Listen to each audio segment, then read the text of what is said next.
and it is time to talk about one of my favorite things. One of my favorite things, which is how do you debate properly? How does one debate properly? Yeah, we're going to be getting into that. We'll be getting into that a little bit later. Here we go.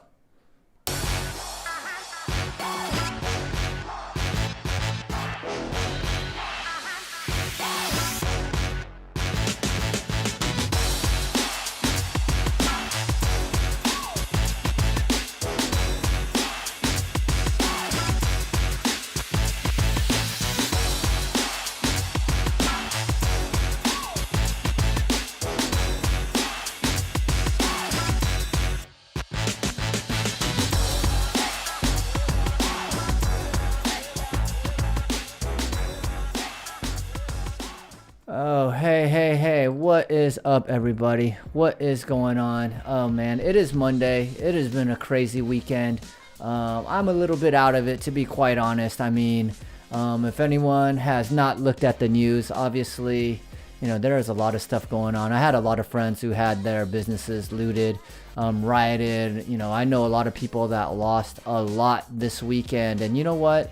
I mean, this isn't to say I'm against any of the protests. I think the protests are 100% justified, but the looting, the rioting, a lot of this is also started by agent provocateurs. I know there is a lot of stuff going on right now, but you know what? That's something I just can't control right now. But what I can't control is to help people like you, to help people like me, to better understand, how do you talk to someone? How do you debate someone with different thoughts? How do you do that in good earnest? A lot of people go into these debates, they just want to prove the other person wrong. And many times, not only do you don't prove the person wrong, but many times you guys just don't get anywhere. And one of the main techniques that people use to debate is they will straw man their opponent's argument. And what is straw manning the argument? Well, hey, if anyone's watching, how's the music level? I don't know if it's too loud, if it's distracting or what, but it's always nice to have a little bit of music in the background. Makes me feel like I know what I'm talking about here. Actually, let me I'm going to turn this off. Give me a second here. Let me turn this thing off here. All right. Let me find some tracks that I actually do like here. Give me a second here. Put on some lo-fi beats, the beats that'll make you feel a little something. All right, let me open up the web player here. Check out the system audio. Oh, yes. I love this mix. Coming up right here. All right, here we go. All right. Sorry about that, guys. Okay, so for those that are still watching, let me know how the volume is. If the volume's okay. I like having a little bit of this in the background here. So when you straw man someone's argument, you're basically giving like the weakest version of that argument. If you say, for example, my argument is that public schools are a bad thing, and then all the reasons you list are like virtually like the worst reasons. You're basically not arguing in good faith because you're saying that someone's hypothesis is really, really negative. And the inverse, the Steelman is the inverse of straw manning someone's argument. Like if someone says, Black Lives Matter, and then you wanted to straw man the argument, you would say, well, why don't all lives matter? You're basically saying that Black lives are more important than other lives. Don't use that term. And, that would be straw manning their argument. Now, when you steel man someone's argument, what you actually try to do is you try and give the strongest argument for your opponent, which I know sounds counterproductive. So if you were against Black Lives Matter, then you would say, yes, Black Lives Matter, that's important to people because of the disproportionate amount of African Americans that are being affected by police brutality. That would be steel manning someone's argument. Then after you steel man their argument, you give your reasons for why you think it is incorrect. And that's the most important thing, because when you straw man someone's argument, you don't acknowledge what they are really trying to say. You're simply trying to win. And when I go into debates, my goal, my objective is not to win the debate. My goal and objective is to learn something, and if I teach them something, that's great. If I learn something, even better. Like debating to just simply win, I don't think that's debating in good faith and being earnest about it. So that's why I think it's so important. And this isn't just about straw manning and steel manning in debates. This is about how we read information. So if anyone knows me, they know I love aliens. They know I love psychedelics. So anytime there's like articles about potential alien sightings, I get all excited. Every time there's articles about new psilocybin or ayahuasca studies that are very positive, I get excited. Like I look for all the positive news in this area. But you know what? That gives me huge blind spots too. So it's actually what I actually do is I look for all the research that says psychedelics, plant medicines, and theogens are not good for you. And the reason why I do this is that it gives me all the information that I really need to really holistically understand, so I understand whether or not I should give my mom or dad plant medicines. Like this is if there's one thing I want to communicate to people, it is this concept of really trying to prove yourself wrong. When you prove yourself wrong, or if you can't prove yourself wrong, that just makes your stance that much stronger. So like, for example, like when I look for information that disproves the efficacy of psychedelics, I found out that a lot of people who take these psychedelics in unsupervised environments, like a lot of these guys could go into psychosis. The psychedelics are not a panacea. They do not work for everybody.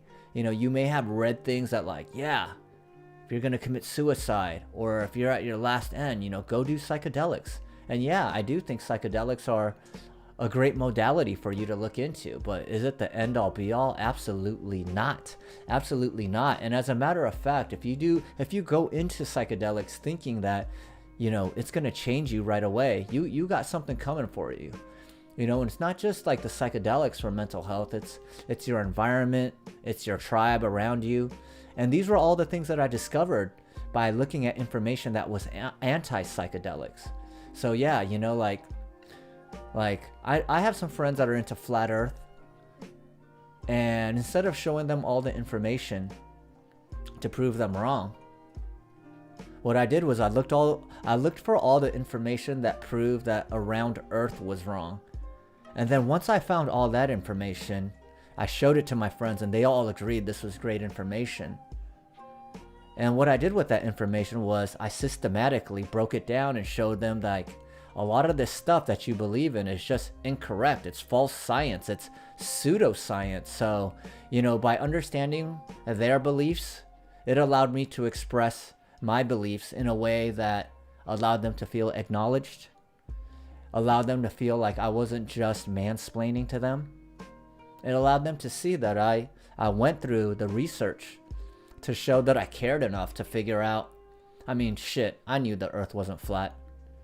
I knew it wasn't flat, but I didn't want to discredit their feelings because they did a lot of research to come to that conclusion that the earth was flat. And, one of my good friends, he puts satellites into outer space. So I asked him, hey, have you ever seen an image of the earth? And I won't tell anybody, but if the earth is flat, just wink your eye. Just snap your finger. You don't have to give yourself away. I'll know. And he's like, Sabo, the earth is round, dude. Gravity requires a round earth. The entire universe, the core principles of the universe, you couldn't get a flat disk to rotate around the sun. But be that as it may, like I said, the most important thing about that was that, I really understood why they thought the earth was flat. Because I looked at the same facts. And this is why whatever side of the fence you are on, whether you're a conservative or whether you're a liberal, it's super important, It's super important to understand the other side. If you don't ever understand the other side, you'll never be able to empathize with the other side, and you'll always think of them as the enemy. And when you think of the other side as an enemy and not human, and you dehumanize them, then it is much easier to do a lot of crazy stuff to people you don't see as human. You know, and I think that's one of the things that I really wanted to communicate, which is it's not about sides. It's all about humanity and being one. You know, that's very important. You know, and how do you fix the outside problems? I don't know. I'm not a politician. That's not my role in life. But what I do know is when you fix yourself internally, before you fix other people, you got to fix yourself internally. You can't be a broken person trying to fix the world. Broken people raise broken children. And this is why I put so much emphasis into being a good parent. You know? Hey, if this is resonating with anybody, let me see some comments. I'm just speaking into the netherworlds, into the ether right now, sitting here at my computer. But yeah, you know, I'm curious. I'm curious, as you guys are listening to this, you know, does this resonate with you? You know, if it does, let me know, because I think we're living in we are living in the craziest time of my existence. I thought 9/11 was the craziest. But 9/11 is a whole different set of problems. You know, that's a war with another country, with another group. But we have much more internal conflict within countries. You know, I've been studying a lot about history. You know, before people used to die from famine and hunger and war. Now, we talked about this already. I fact-checked it. Up until this year, up until 2019, I don't know what happened in 2020. Up until 2019, more people died from obesity than from hunger. And now, there's more. Since 1945, no recognized country has been overthrown by another recognized country. All the wars are internal within the country.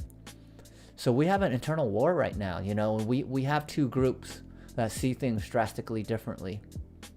And I don't know geopolitics. I don't know American politics well enough to speak to how we resolve this. But I do know humanity. I do know psychology. I do know one-to-one interactions well enough to understand what I need to do.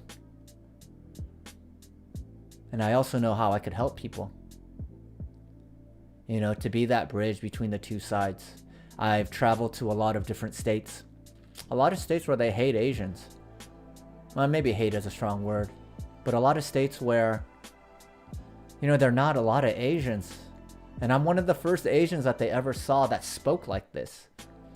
And I started realizing, like, they don't have anything against Asians, really. They just never had interactions with other Asians. You know, they've seen stuff on TV. They understand caricatures of how we are. And the truth is, before I went to the Midwest and to the South, I've never met Southern folk before. I only knew caricatures of how they were represented on TV, of how Southern folk were like. So when we sat down and we were together, there was no animosity. They were Trump supporters. I don't think they quite knew that I was a liberal hippie from California. They just saw me as some Asian dude that understood NASCAR and ate hot dogs and hamburgers with them and loved nachos and did a lot of American shit just like them. And once they were exposed to me, you know, they changed their minds.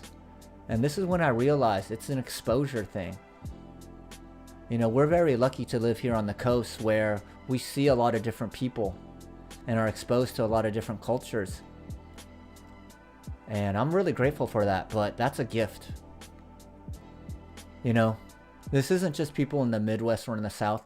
My relatives in Asia that grew up in homogenous areas, they have the same kind of thinking that people that grew up in homogenous areas in America have, which is if you're different, you could be dangerous. Not that if you're different, it'll be awesome. And man, I gotta tell you, it is very, very, it's refreshing actually. You know, there's a lot of hate, there's a lot of violence, there's a lot of looting that's going on right now, and I think it's justified. You know, if you saw one of your own being killed on video and that policeman not being arrested right away, I can understand why all of this happens. But what I'm saying is, for those that have the ability to still have empathy for the so-called enemy, I ask you to extend a hand, to understand, to try and understand how they grew up, to let them understand how you grew up. Yelling at them, calling them racist, calling them evil, calling them hillbillies that fuck each other incestually. That may feel good. I love saying those things to my enemies. Fuck you, motherfucker. You come here, I'm gonna fucking choke you out super quick. Just test me. But that shit doesn't solve things. That just makes me feel good temporarily. You know, that doesn't solve any of our problems. What solves problems is communication, cooperation. And what I've been thinking about the most right now is, after this is over, how do we rebuild? How do we remember? How do we not have to relearn these lessons over and over again? You know, that's the main question that I've been thinking about right now. You know, man, it's heavy. Does anyone want to join me? If anyone wants to join me, I'm going to put up a link real quick. Let me go create a room. I'm going to put up a link. I'd like to hear what other people want to talk about. You know, I'm kind of in a different state of mind right now because I'm usually very happy, very upbeat. But right now, it's really hard to be that way. Yeah. It is really hard to be that way right now. I can't lie. You know, I think about all the things that are going on. And it's tough, man. It's really tough. I got 2 kids. Those two kids are lovely. I mean, they're really everything to me, you know? And yeah. Thinking about the world that they're growing up in right now, it's crazy. It's nuts. And I explained to my 9-year-old daughter what was going on this weekend. And she was so sad. She was so sad to hear what was going on. And I wasn't too sure if she could fully comprehend or fully understand, but you know, I wanted to tell her anyways because it's the reality of the world that we're growing up in right now. And you know, in order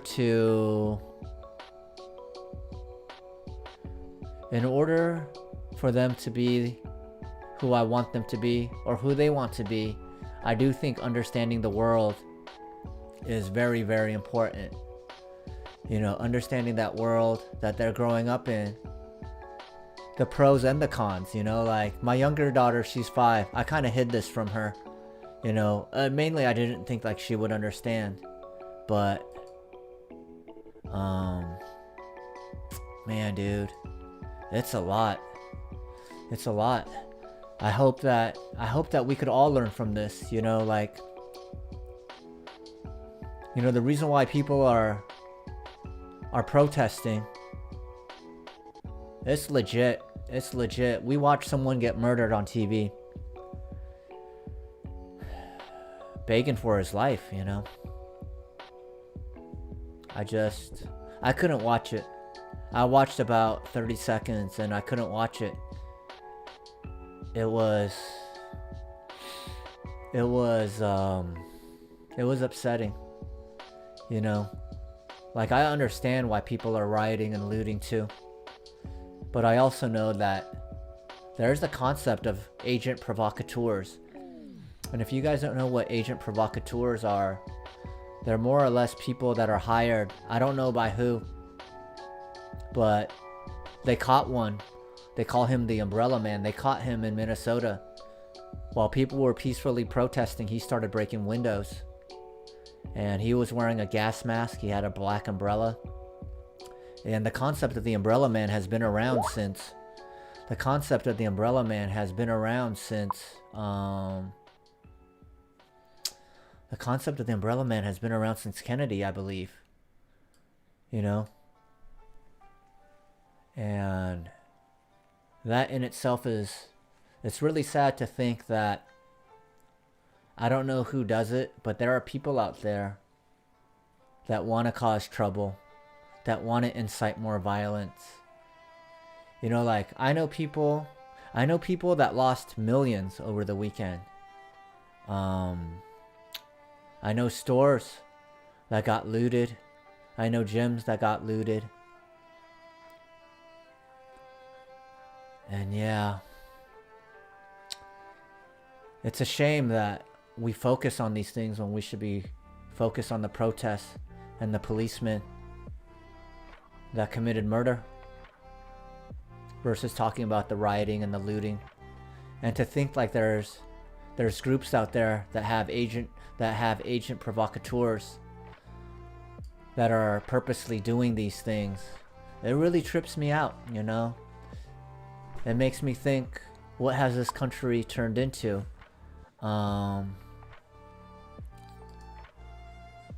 And having kids, you know, what is the world that they're going to be growing up in? And how do we make sure that they grow up in a better world where they don't have to worry about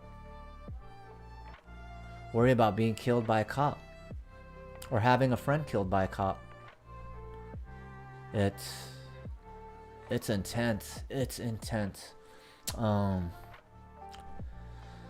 Yeah, Mai, thank you so much. I appreciate you talking to your daughter as well. Vincent, thank you. Thank you for those comments. I appreciate that. I appreciate you guys.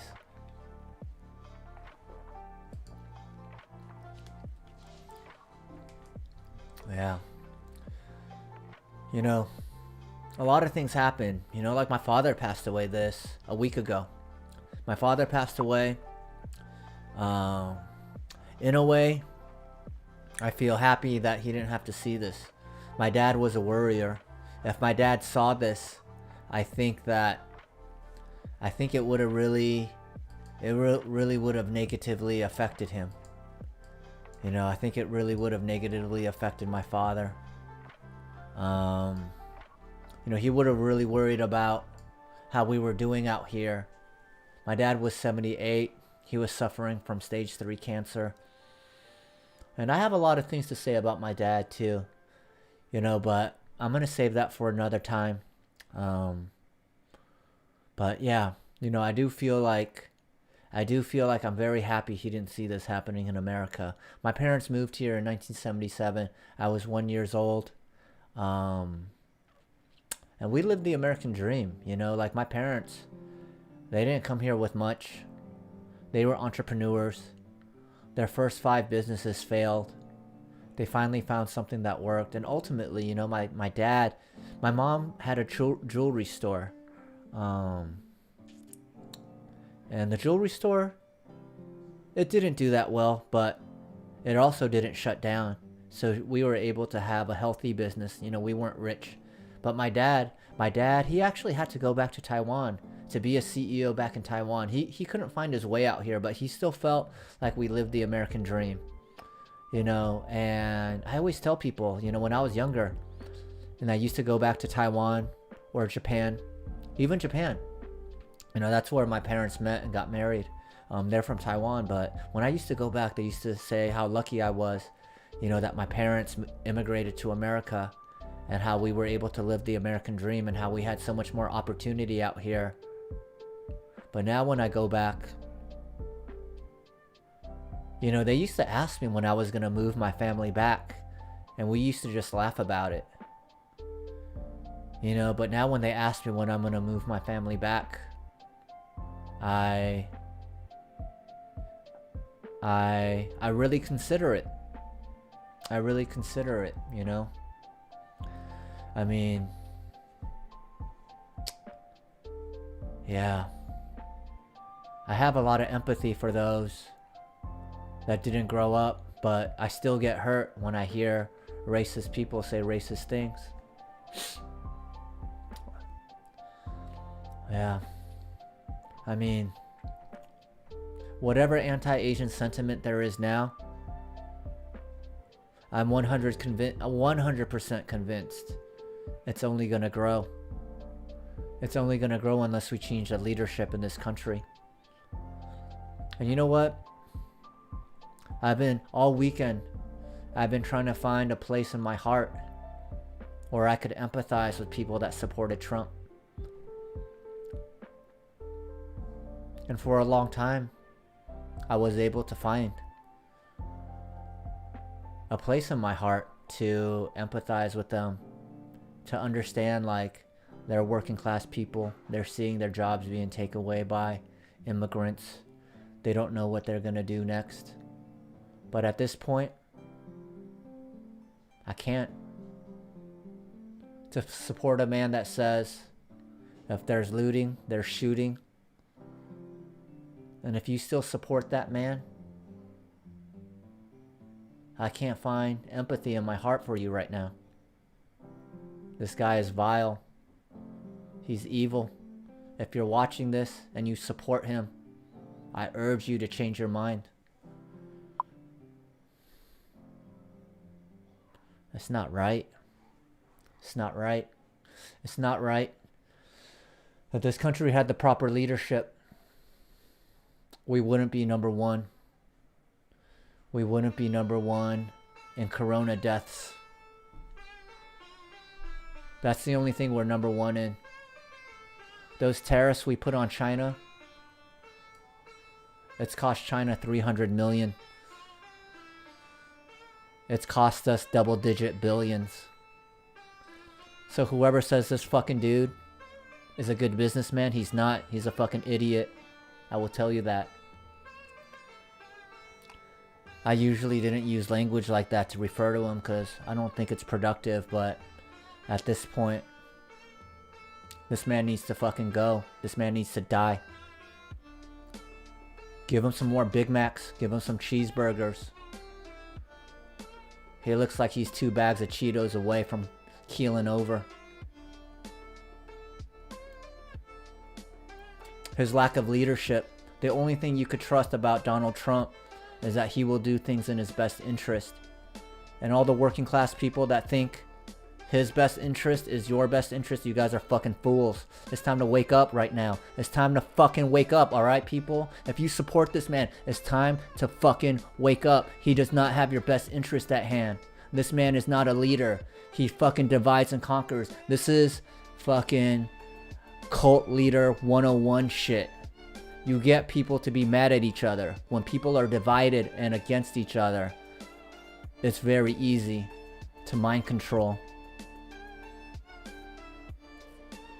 Ricardo, my boy Ricardo is here. Ricardo Willis, he's a good man.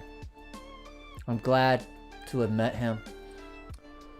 This is an important time to have the right allies.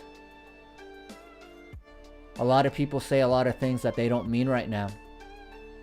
And being true to yourself, understanding who you are, understanding what's important enough to get out of bed to fight for, those things are important. Virtue signaling, being a social justice warrior and not doing anything, that's not solving any problems right now.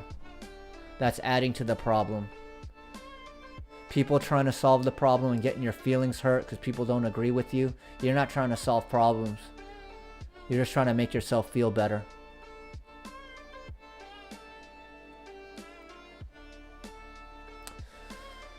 Yeah. Yeah, man. It's crazy. I couldn't focus at work today. Other shit was on my mind.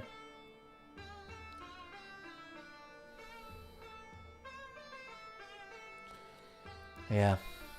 We need to do better, people. We need to do better.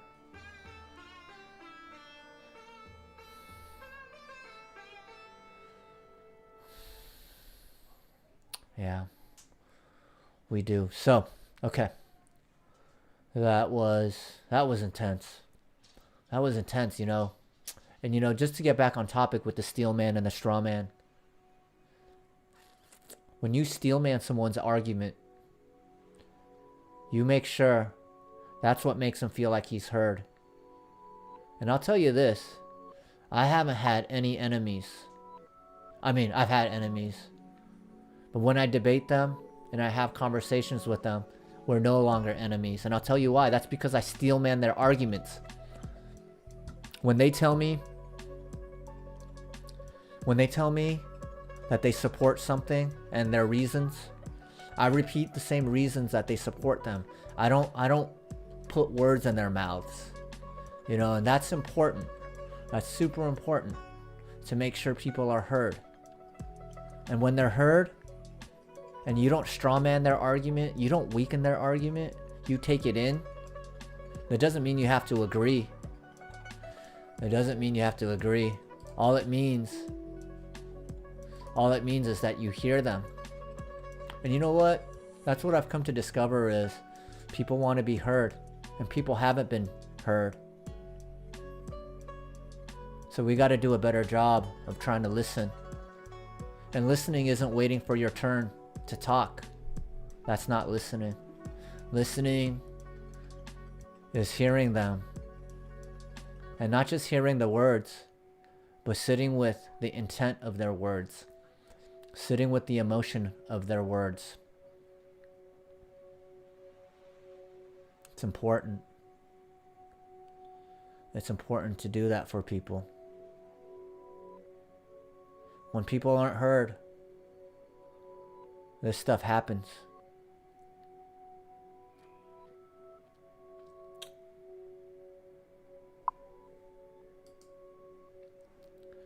But you know what? As sad and as mad as I feel right now,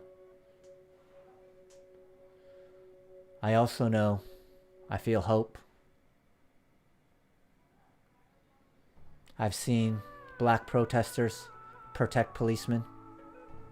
I've seen policemen protect protesters, sorry. And it's beautiful when it's humanity first, not America first, not China first, humanity first. When are we gonna fucking grow up and learn? We got the same DNA. You know why white people are pale? Because they lived in areas that didn't have a lot of sun and didn't develop melanin. You know why black people are darker?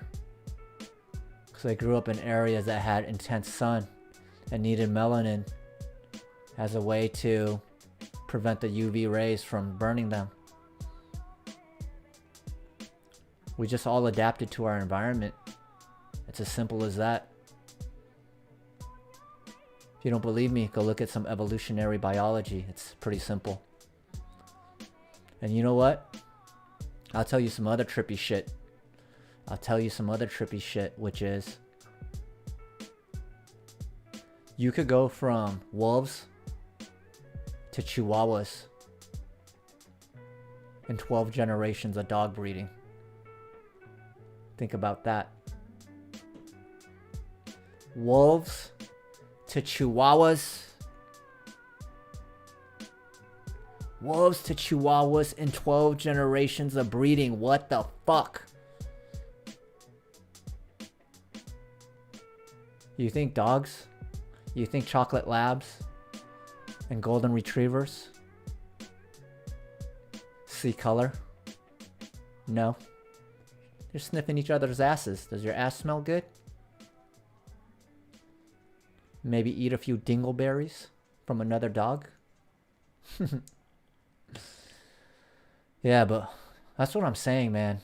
Like, we really gotta do better. We gotta do better. It's important right now. This is an important time. I always wanted to know what it was like to live in the 60s during the civil rights movement. You know, I always thought this stuff wouldn't happen anymore. Come on, it's 2020. We got the internet. We live in a global world. How is this shit still happening? And you know what? That's because we've been focused on growing GDP. We've been focused on capitalism. We've been focused on consumerism. We've been focused on materialism. With that said, go buy my shit. I'm kidding. But truthfully, this is why I talked about turning inwards for true happiness. If your happiness is dependent on something outside, you might be happy every once in a while, but you can't make yourself happy because you're dependent on the outside world. And capitalism, consumerism, that machine only works when you buy shit to make yourself happy. So I'm not saying get rid of this stuff. I love technology. It's great. It's awesome. I'm fucking broadcasting in my living room like I was a TV channel. It's friggin' awesome. It's connecting me to all you people out there. But you know what? At the same time, you have to be responsible to use technology. Technology is a double-edged sword, you know? It's super convenient, super easy. But if you don't work hard, you don't feel fulfilled. So how do we get that fulfillment when everything's automated? Something to think about. You know, something really, really important to think about right now as we head into a new world, which is, as automation makes things easy, how do we find fulfillment? And I'll tell you this. Happiness and fulfillment are very different feelings. One, you could be given a gift. You'll feel super happy. You're given a gift. You're not going to feel fulfilled. Well, the only way to feel fulfilled is to give yourself. Give a lot of yourself to that project. And we got some important projects right now. You know, the future of America, no joke. The future of America right now, it's on our shoulders. It is. We need to make the change. It's important that we all mobilize. And we need to come together and build humanity. Think about humanity first. That's the one thing. If I need to drill something home, drill something in, drill something all the way through. Humanity first. And when you think of humanity first, that starts with you. When you look in the mirror, like, what do you see? Do you love that person? I know I didn't. I had everything going for me. I don't know if I truly loved myself. I loved myself when we had an awesome quarter. I loved myself when people told me, you're doing a great job. But when it was just me, by myself, I don't know if I love myself. As a matter of fact, I'm my worst critic. I call myself a piece of shit for not working at 11 p.m. and watching TV. I call myself a lazy ass when I'm doing stuff with my kids. You know? So that showed me that I truly don't love myself unless I'm accomplishing something. And that's the true sickness of this world. You know? You gotta accomplish something to feel right. You gotta buy something to feel good. We're not teaching our kids. Well, I'm teaching my kids now how to feel good about yourself, how to feel good about your own decisions, how to trust yourself, how to trust your voice, how to listen to your inner calling. I'm not talking about religion. It doesn't have to be religion. You could find your inner calling just listening to your body.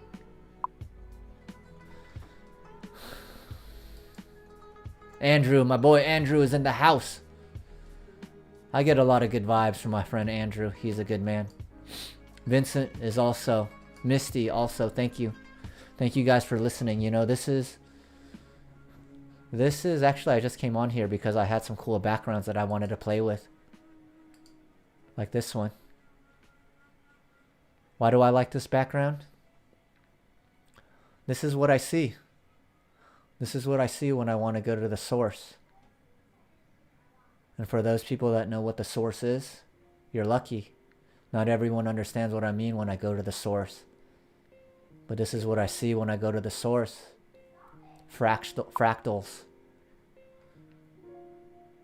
Sacred geometry. What's the source? Source is DMT, motherfuckers. Yeah. What is DMT? Dimethyltryptamine. Your pineal gland makes it. They call it the spirit molecule. I call it the God molecule because before I did DMT, I didn't believe in God. I still don't believe in Sky Daddy, but I believe in the infinite internet of the universe of consciousness. And having a lifeline back to the source, man, it really made me believe that we could achieve a lot more than we believe, you know? And that's the crazy part. I've witnessed it during COVID-19. Andrew's here, Misty's here, Vincent's here. They've all heard me talk about this. Leveling up during COVID-19.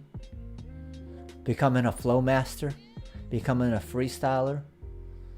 Becoming a content creator. These are all things that happened during COVID-19. So I see miracles happening right before my eyes. I believe it. I believe it, man. I believe it. And because I believe it now, I think we can make it happen. How do we make it happen? Well, as Andrew was talking about, The Soul of Money by Lynn Twist, a great Humanity First book. Who's the first human you gotta help out? That's you. Before I had kids, I wanted to work on myself because I read a quote, broken parents raise broken kids. And I was broken. You know, I was broken. But I've rebuilt myself. And this version of Sabo, oh, I'm confident. This version of Sabo, he'll kick the shit out of the last version of Sabo. He's better. He's a lot better. And yeah, the best is yet to come. The best is yet to come. You know, what I've seen is, you know, I talked to my friend Ricardo, my good friend Ricardo, about getting out there and protesting and how important it is.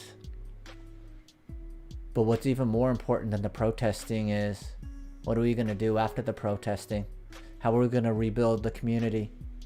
How are we going to have the right leaders to do the right thing so that we don't have to make the same mistakes and relearn the same lessons another 50 years from now? You know, I think every generation needs something like this. Something like this to remind them, you got to fight for what's good in the world. Just because something's good right now doesn't mean it's going to remain that way. And I see it.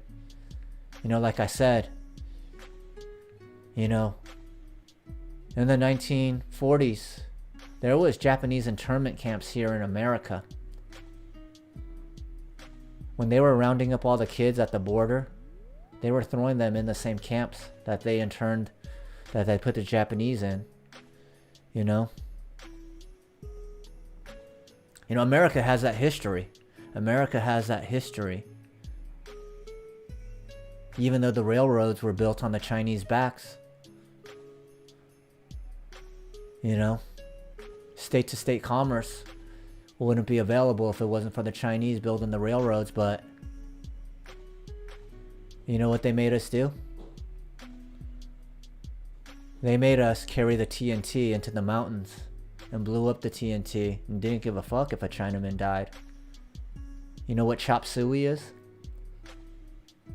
Chop suey is all the leftover food. It's all the leftover food that no one wanted to eat, and the Chinese chefs would just throw it all together and eat it and call it chop suey.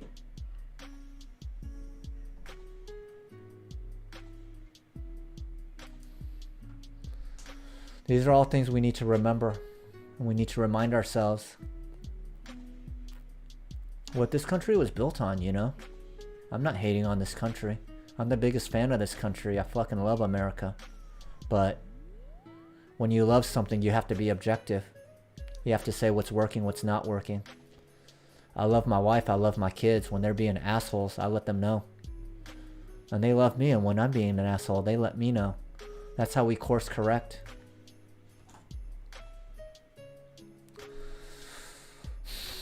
Yeah. Yeah. Shit. I can't believe I've been on here for 45 minutes just talking about this stuff, man. I guess it was really on my mind, but yeah. I just feel like if we could Steelman more instead of Strawman. Steel is such a stronger material. Maybe this is what's required for us to get to that next level. Don't strawman each other. Let's steelman each other. And that's what's going to make a difference.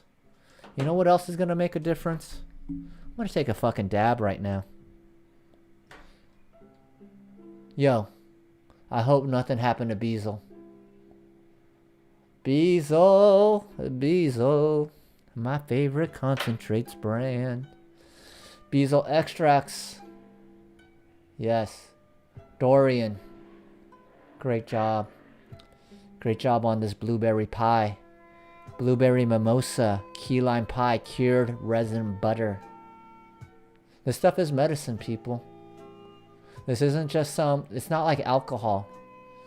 You know what alcohol helps you do? It helps you tune out. Cannabis helps you tune in. And you know why I say cannabis helps you tune in and alcohol helps you tune out? Because I know people that had people die in their lives, and that night they drank so much alcohol they were able to go out to a bar and party and just let loose. It allows you to tune out. The flip side is cannabis tunes you in, for better or for worse. Someone dies, you gotta address it. You feel it more. It feels worse maybe, but I think that pain is so cathartic. You know, cannabis tunes you in, makes you think, makes you be introspective. It doesn't block out the thoughts. And yeah, go read about plant consciousness, The Secret Life of Plants. It's a very interesting book. You start reading about the consciousness of plants, and you start wondering, is human consciousness superior to plant consciousness? Should we even be vegetarians and eating plants? Fuck, these things are so special. Yeah, man, it's pretty fucking dope. Plants, dude. And I don't know if you know, but plants have this thing. It's called mycelium.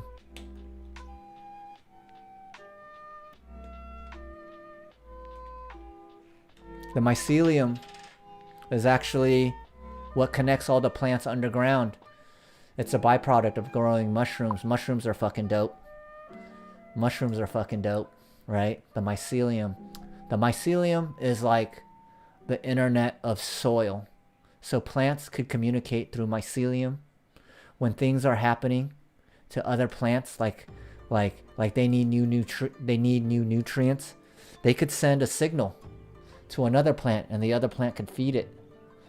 Okay, as you could see, I love this cured resin butter so much. There's one last little bit in there, but yeah, think about that. The mycelium, the internet of the soil. And that's why plant intelligence. I'm all about plant intelligence, man. Oh man, my boy Vincent adding some knowledge for me. Check out that knowledge. Yes. Oh shit. Yeah, man. Can't even be in the photo. This is why Asian men have been desexualized in America. You know? It's all systemic. I didn't like talking about those things before, but it's the truth. It's the truth. And now people are mad enough to fight back.